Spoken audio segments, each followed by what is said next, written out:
눈이 침침할 때 많은 분이 나도 이제 나이 들었구나 라고 생각하시죠. 하지만 놀라지 마세요. 그 침침함의 10명 중 9명은 노안이 아니라 생활습관병입니다. 눈은 우리의 마음과 세상을 비추는 창문입니다. 그러나 지금 그 창문이 먼지와 건조한 바람에 갇혀 서서히 흐려지고 있다는 사실 알고 계신가요? 맑고 투명했던 시야가 어느 날 갑자기 안개 낀 것처럼 흐릿해지는 이유, 단순히 세월 때문이 아닙니다. 우리 눈은 매일 스마트폰 불빛과 텔레비전, 화면 에어컨의 찬 바람 속에서 건조해지고 있습니다. 눈물이 마르고 각막이 갈라지면 세상이 흐려지듯 마음도 답답해지죠. 이대로 방치하면 어느 날 아침 신문 글씨가 사라진 것처럼 느껴질 수도 있습니다. 글씨가 겹쳐 보이고 눈앞이 하얗게 번지며 밤에는 불빛이 번쩍거리는 이유도 바로 거기에 있습니다. 하지만 걱정하지 마세요.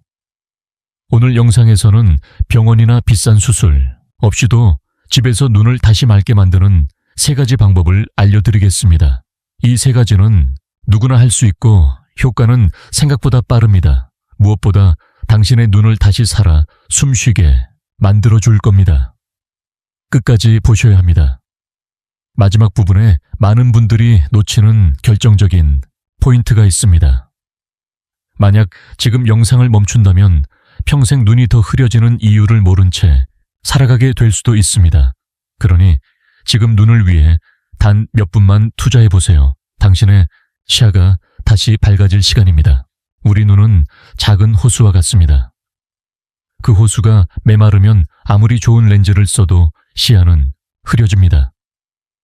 눈물은 마치 유리창 위에 맺힌 얇은 물막처럼 빛을 부드럽게 통과시키는 역할을 합니다.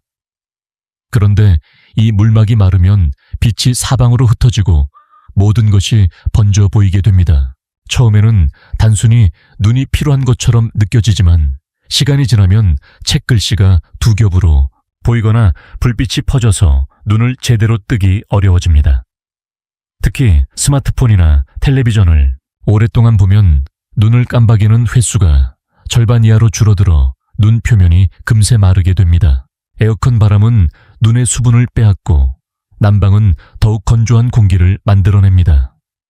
잠이 부족하거나 물을 적게 마시는 것도 눈을 메마르게 하는 주범입니다.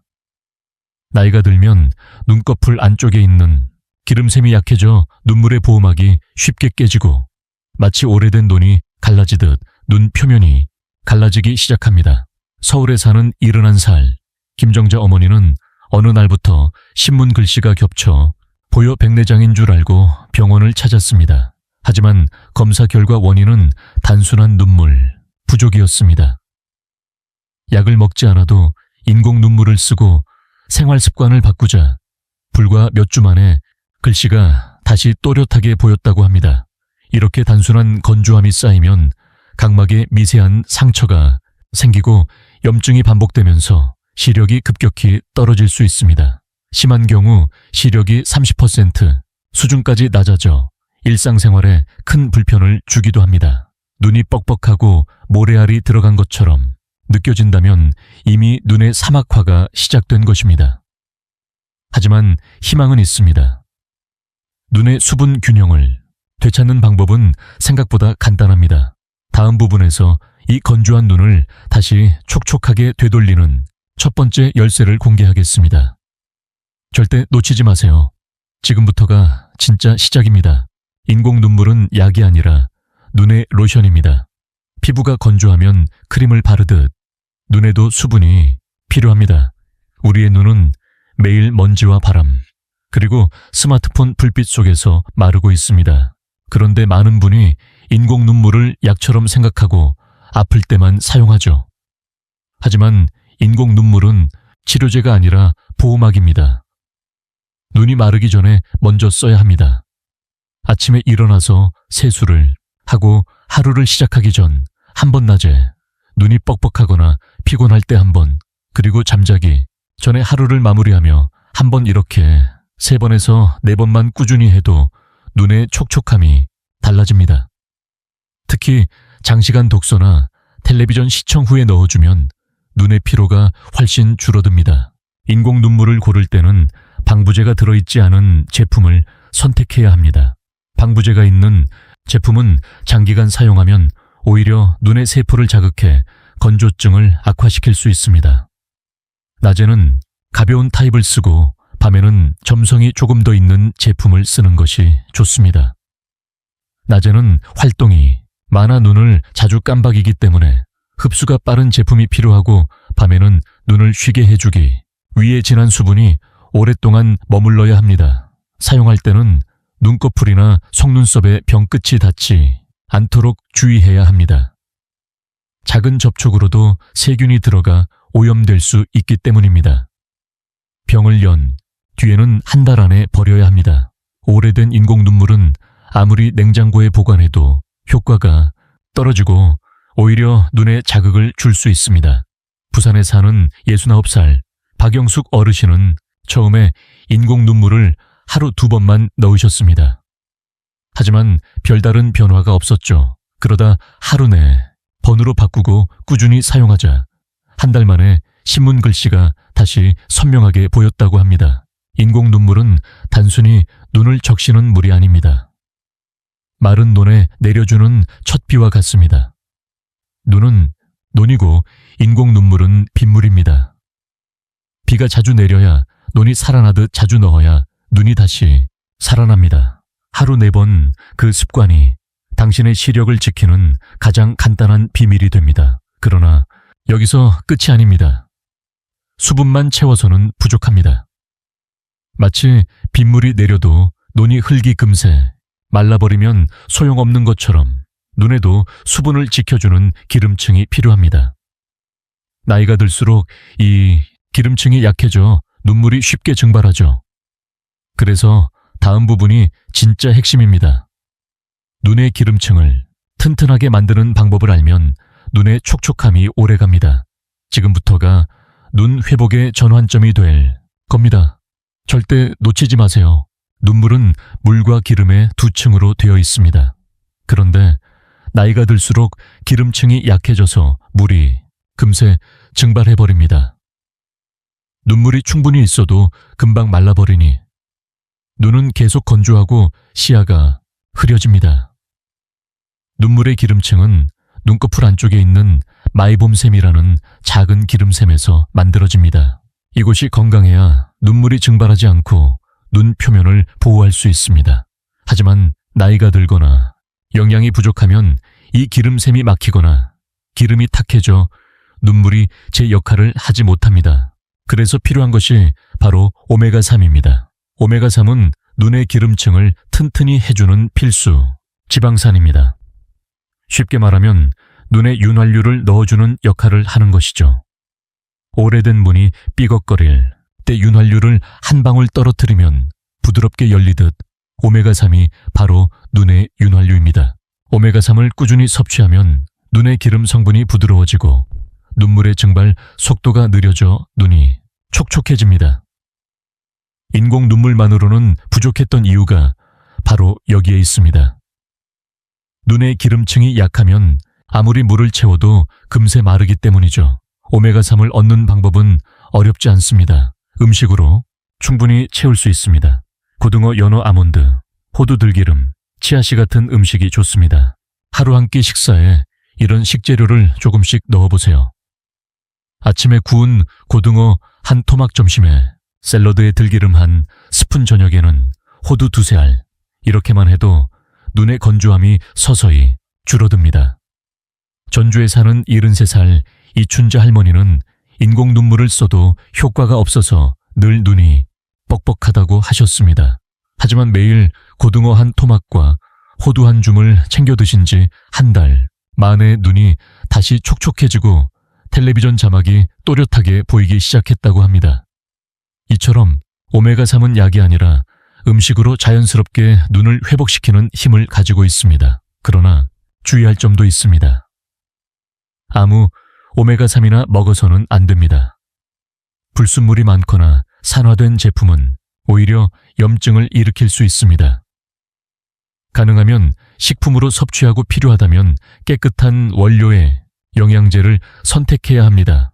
또한 과하게 먹으면 속이 불편할 수 있으니 하루 한두 스푼 정도의 양이 적당합니다. 눈은 단순히 보는 기관이 아니라 전신 건강의 거울입니다. 혈액순환이 좋아야 눈에도 영양이 잘 공급됩니다. 그러니 오메가3을 섭취할 때는 충분한 물과 가벼운 산책을 함께 해주세요. 그렇게 하면 눈뿐 아니라 심장과 뇌 건강에도 좋은 영향을 줍니다. 결국 눈을 지키는 것은 한 알의 약이 아니라 매일의 밥상과 습관입니다.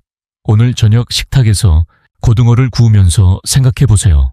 이 한 점이 내 눈의 빛을 지켜주는 기름 한 방울이구나 하고 말이죠. 하지만 아직 한 가지가 남았습니다. 눈의 기름층을 튼튼히 하려면 기름샘이 막혀 있으면 안 됩니다. 다음 부분에서는 막힌 눈의 통로를 열어주는 방법을 알려드리겠습니다.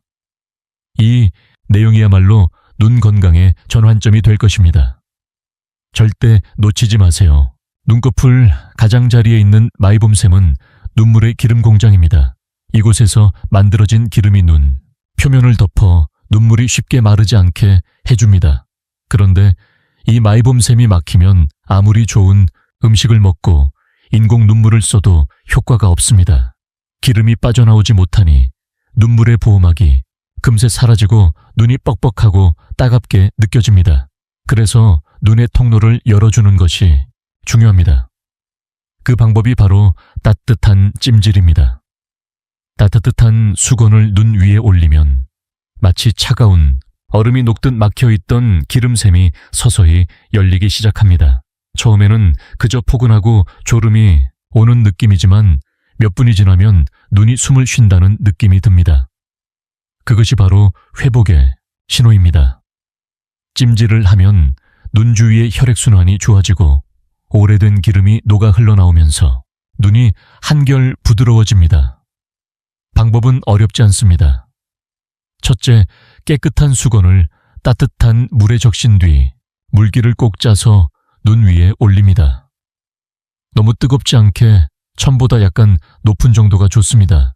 대략 40도 정도의 온도가 가장 안전합니다. 5분에서 10분 정도 유지하면 충분합니다. 둘째로 전용 안대를 사용하는 방법이 있습니다. 요즘은 전자레인지에 데워 사용하는 찜질용 안대가 많이 나와 있습니다. 자기 전 침대에서 편하게 사용할 수 있고 열이 오래가서 매우 효과적입니다.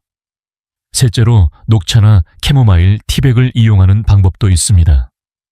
차를 마신 뒤 남은 티백을 식지 않을 정도로 따뜻하게 만들어 눈 위에 올리면 은은한 향과 함께 진정 효과를 줍니다.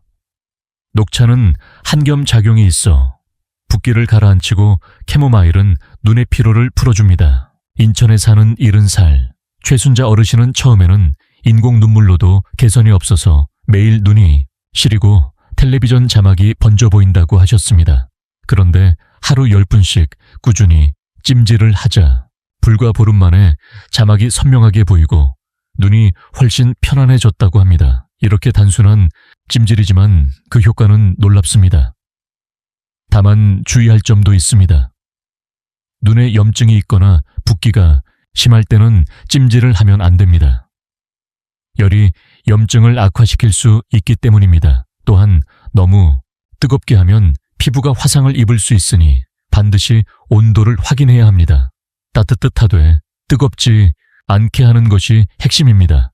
찜질을 마친 뒤에는 깨끗한 손으로 눈꺼풀 가장자리를 살짝 마사지해주면 효과가 배가 됩니다. 이렇게 3가지 방법을 꾸준히 실천하면 눈의 기름샘이 서서히 열리고 눈물의 보호막이 다시 살아납니다. 며칠 만에 눈의 뻑뻑함이 줄고 한 달이 지나면 시야가 한층 맑아지는 것을 느낄 수 있습니다.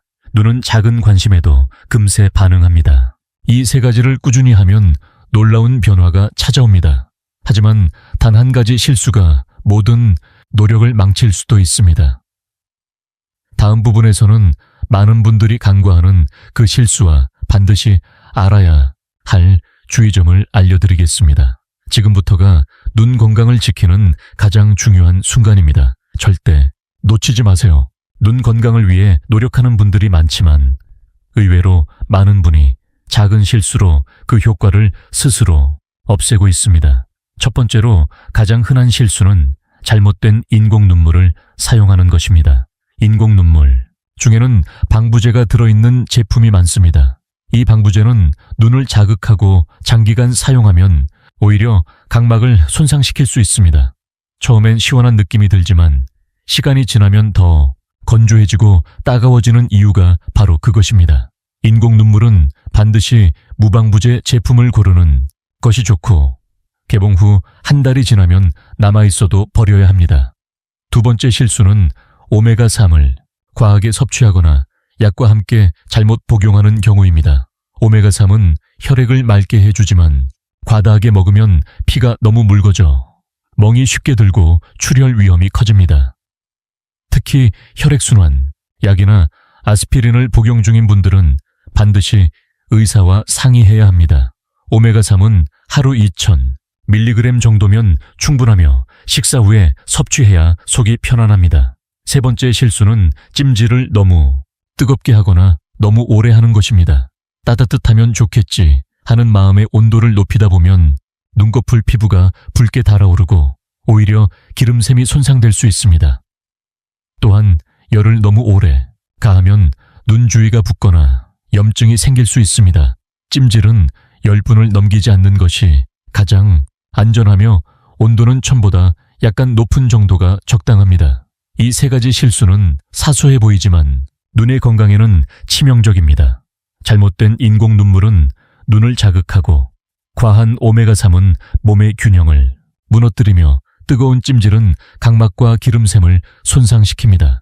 결국 눈이 더 건조하고 시야가 흐려지며 심하면 시력 저하까지 이어질 수 있습니다. 눈도 사람과 같습니다. 너무 많은 관심을 받으면 부담스러워합니다. 적당한 온기와 균형 잡힌 영양이 최고의 약입니다. 아무리 좋은 방법도 지나치면 독이 될 수 있습니다. 그래서 꾸준하되 무리하지 않는 것이 중요합니다. 눈을 위한 습관은 치료가 아니라 생활입니다. 매일 조금씩 챙기면 눈은 반드시 보답합니다. 그리고 마지막으로 이 모든 습관을 평생 유지할 수 있는 비결을 알려드리겠습니다. 이 부분이 진짜 중요합니다. 마지막까지 꼭 함께 해주세요. 눈은 우리가 세상을 담는 창입니다. 하지만 그 창은 스스로 닫지 않으면 언젠가 빛을 잃습니다. 예전에는 또렷하던 글씨가 흐려지고 얼굴이 잘 보이지 않는 순간이 찾아올 때 우리는 나이를 탓하지만 사실 눈은 늘 도움을 기다리고 있었던 것입니다. 매일 쌓이는 피로와 건조함 속에서 조용히 신호를 보내고 있었죠. 오늘부터 아침에는 인공 눈물 한 방울로 하루를 시작해보세요. 눈을 깨우는 첫 인사입니다. 점심에는 오메가3 한 스푼으로 눈의 기름층을 지켜주세요. 그리고 밤에는 따뜻한 찜질 10분으로 하루의 피로를 풀어주세요. 이 세 가지면 충분합니다. 이건 병원이 아닌 당신이 직접 만드는 치료입니다. 약도 수술도 필요 없습니다. 단지 꾸준함과 마음이 필요할 뿐입니다. 처음에는 귀찮을 수도 있지만 일주일만 지나면 눈이 달라진 것을 느낄 것입니다. 화면이 덜 번지고 글씨가 또렷해지는 순간 내가 내 눈을 다시 찾았구나 하는 감동이 밀려올 것입니다. 당신의 눈은 늦지 않았습니다. 지금 이 순간부터 시작하면 됩니다. 오늘의 선택이 내일의 시력을 만듭니다. 눈은 한번 잃으면 다시 얻기 어렵지만 지금의 작은 습관이 평생의 시력을 지켜줍니다. 세상의 아름다움을 다시 선명하게 보고 싶은 마음, 그 마음이 바로 회복의 시작입니다. 당신의 내일이 오늘보다 선명해지길 바랍니다. 지금 이 영상을 보고 있는 그 순간이 바로 변화를 시작할 가장 좋은 때입니다. 당신의 눈은 당신의 손에 달려 있습니다. 건강한 눈으로 오래오래 세상을 바라볼 수 있길 바랍니다. 이 영상이 도움이 되셨다면 구독과 좋아요로 함께 눈 건강을 지켜가요. 다음에도 여러분의 눈을 위한 좋은 정보로 찾아뵙겠습니다. 감사합니다.